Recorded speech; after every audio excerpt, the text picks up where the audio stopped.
Hi, how are you? I'm Tom McGuinness. I'm the founder of Horsepal, also the founder of Horseware. This is Fontana. She's a 12-year-old mare. She was 16th in the World Championships in Abu Dhabi in February. Today I want to show you, I want to explain to you and demonstrate a couple of things. One is our new sensor, heart rate sensor. Also, we want to demonstrate how you use the new belt that we have and how you fit it onto the horse. Okay, it's very important. The sensor, as you can see, it has a large readout. It has the time at the bottom here.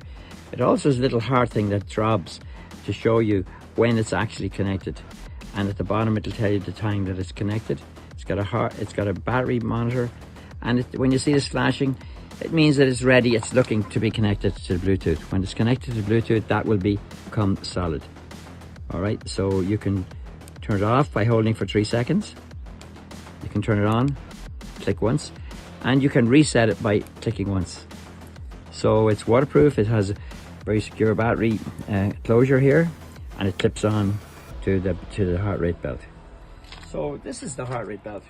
Now what we've done is we've actually made the belt a bit wider. Not, a lot of the belts are like 40 millimeters. This is 60 millimeters, and you can see the electrode here is quite large. It's quite wide, and this is the electrode here and here. So it helps to keep the moisture, because without moisture, the signal cannot be transmitted. The main problem in this whole system is getting the heart rate signal. In other words, a tiny microvolt from the heart through the skin, through the bones, through the hair onto the electrode. This is the most important. So in order to help that, what we do is we wet the horse. Okay, so you have to dampen the skin. And what I suggest that you do is that you actually get a Gatorade bottle like this, and that you, well, this is a Spanish one. So a Gatorade bottle, you fill it with water, and you put in 1 teaspoon of salt, because this pure water won't transmit the current. So I'm going to put on gel afterwards, but now I'm just going to show you how to put on the. This is the This is the adjustment. There's an adjustment on it. So we adjust it like this. This goes in here like that, and then this adjusts here. So we'll do it on the other side. Now you want to have the 2 electrodes there. This is where the electrodes are. You want to have them, you know, about 30 centimeters apart, 40 centimeters apart. And the bottom electrode, you don't want to go past the brisket of the horse. So once you have it on, you'll see it immediately reads. So this horse is a 40, which is normal for this kind of horse. It's relatively, so you can see the little thing beating, see the little heart beating? That shows you, and it's been connected now for 30 seconds, and it's still not connected to Bluetooth. Okay, so this thing is still beating. So what I do then is I just put a bit of gel. We put a bit of gel on. Now, this is scanning gel, and it really it's good because it keeps the moisture, but it doesn't really transmit current. So we're working on producing a gel that will also transmit current. This gel is more viscous than most, because we found that a more viscous gel, you can see how viscous it is, it doesn't dry out so quickly. And really, a lot of times at this time of year, we don't have a problem with drying out because the horse sweats a lot. But in the winter, we find that the horse dries out very quickly, and this is a problem. If the horse really dries out, it's difficult to maintain a consistent signal. So also then we have another thing, which is the extension. So we have an extension. So instead of having this connected here to the belt, we have this connected to an extension. So the extension is connected here to this.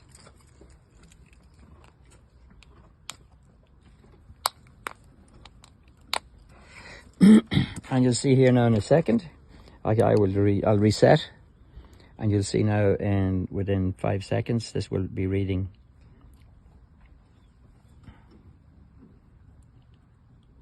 Well, it took 7 seconds. 7 seconds. It's reading the pulse. So this then is connected to the saddle, and you can read it as you're going along. So you don't. It's a way of being able to see the heart rate in real time without having to look at your phone and do all that kind of stuff. So we found this is really, really useful piece of kit. Now you'll see now when I fit the saddle, that the saddle is not actually connected to this. This is independent of the saddle and independent of the girth, because what we found is if you have it connected to the girth of the saddle, that the movement of the girth in the saddle compromises the consistent connection, and you lose. You get it back, but you lose it, especially when you're, let's say, going up or down a hill, or you're doing your fast work. It's more difficult to keep the connection. Okay, so I'm just going to show you how to fit the saddle with the belt. It's very important. It's very important that the belt is in the correct position, and that you minimize the interference of the saddle and the girth with the belt. So you can see here, this flap, the straps go in between the straps. Now this is an endurance saddle. One of the reasons we did it like this is that on the ordinary saddles with the long girth, the girth just goes in between, and this closes over. So you can see here. So you want the girth, that's a good position there. So you're not going to tighten it anymore on this side, because if you do that, what you can do is you can scrunch up the electrodes so that you don't have a good fit. So I'll just go around the far side, and I'll tighten up the girth. So any more tightening that you're going to do, you do it from this side. Because if the belt, gets a little wrinkle in it, it's not the end of the world, because on this side you're not getting any. And so before you get up, then you do your final tightening, either when you get up or after you get up. Someone else can tighten it for you. So you can hook this wherever you like, then wherever you think it's going to work best. You can put it in like this, and then on this side you could hook it here to this. You put a little cable tie, or you can hook it onto a ring, and then that just sits there and you can read it as you're galloping along. The important thing is to get the signal from the heart. It has got to go onto the electrode. It's got to go from the electrode to the sensor, and then you can read it in real time. But the thing is then, what happens to the signal? So what we've done is we've created an application that works with your phone, that takes that information, sends it to the cloud, and you can look at it later on.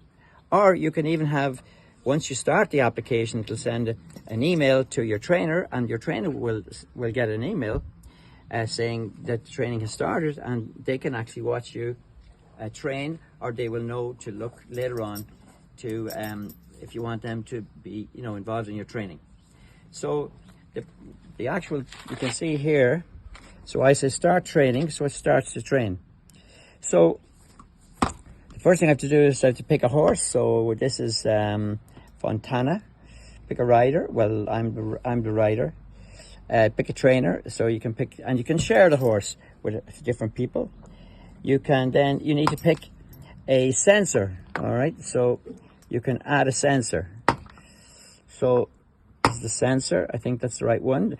This one, I didn't look at the number of this. So yes, connect. So it's connected successfully. So now I go here, so you can see that the sensor is connected, and it's reading. It's 43, and you can see 43. So now I've connected the sensor. Now I can also connect the Apple Watch. If you have got an Apple Watch, it automatically connects. So you just have to turn on the Apple Watch.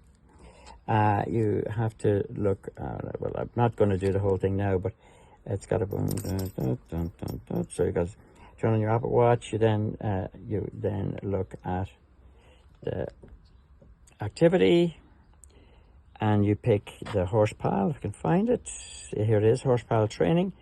Click Horsepal training, and if I start the training, so before you start the training, you could add a note. So I'm going to say it's Fontana, so it's Fontana, and I'm going to say Saturday, SAT, Saturday. Okay, so now I know it's Fontana Saturday, and if I start the program, you'll see it's on my watch. Okay, so it's reading. It's it's at 0 kilometers per hour, but it's 38 beats per minute, and that will give you a printout of the pace. In other words, if you're going at 3 minutes per kilometer, that's 20k per hour. You can work that out very easily. It gives you average speed, it gives you distance, it gives you heart rate and your speed. You can change the look of it. You can change different screens, and then you can also you can put it into a dark screen, or you can put it into well, actually, this is a bug we have to fix. So you have a complete. Then at the end of the training, you start the training, then you can pause, finish the training.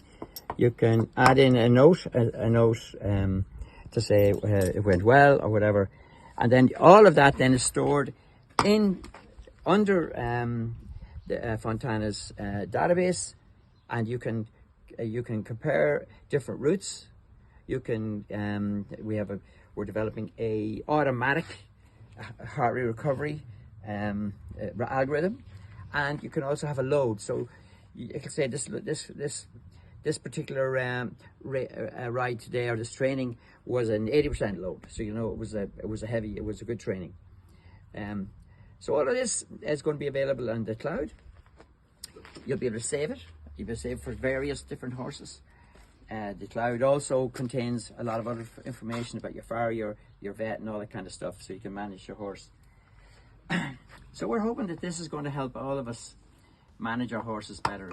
It really doesn't make any sense that we all have our Fitbits, we all have our health things, and yet at the same time we know very little about our horse, what's going on in the engine room. This is the engine room. We know very little about what's going on. Now, endurance people and eventers have a fair idea, but really a lot of the other disciplines are only beginning to find out about this. So thank you very much.